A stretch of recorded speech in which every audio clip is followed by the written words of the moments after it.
a couple of interesting trends. First, maybe the mobility and lodging industries.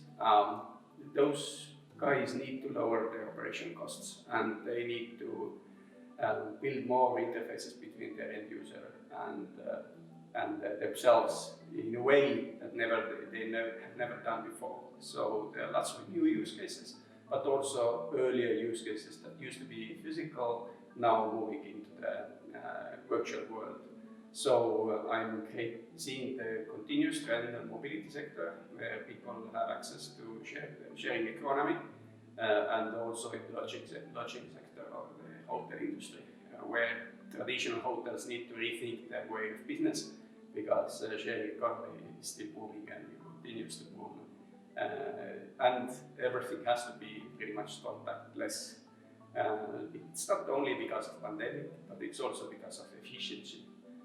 So oftentimes identity verification can provide even higher level of trust between the client and the end user. And the other interesting trend is actually something that is not maybe to everyone's radar yet, but it will be. So the boom of cryptocurrencies and instruments built on top of cryptocurrencies with smart contracts, all this decentralized finance is in rapid development, and it's not only a pyramid scheme. There are actual use cases that provide value and allow to share liquidity that is disconnected from the inflation pressure or just overall volatility of the currency markets. So you can balance that out very well in the decentralized financing world and build instruments that actually provide value.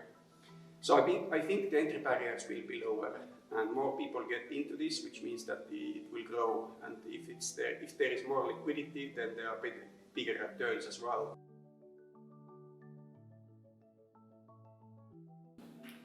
I think the biggest challenge in our business is still building trust online.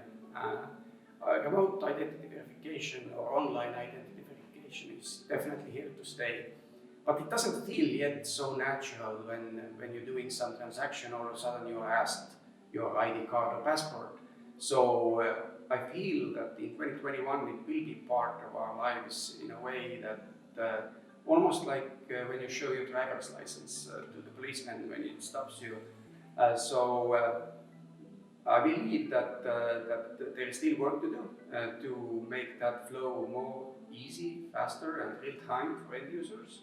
But if end users are getting into a habit of proving their identity online in use cases that they see bringing value, then they actually appreciate that, and that lowers our friction getting more business into Veriff. There's a great analogy actually here. So after 9/11, airline industries were really in trouble, and they introduced a number of measures to increase the feeling of safety and protocols that were necessary to do in security checks.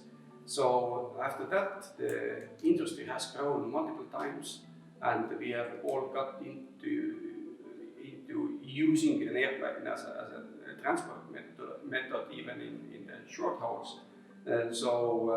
This is something that we need to do for remote identity verification as well, to introduce measures that build trust and show that your efforts proving your identity is actually bringing value to yourself.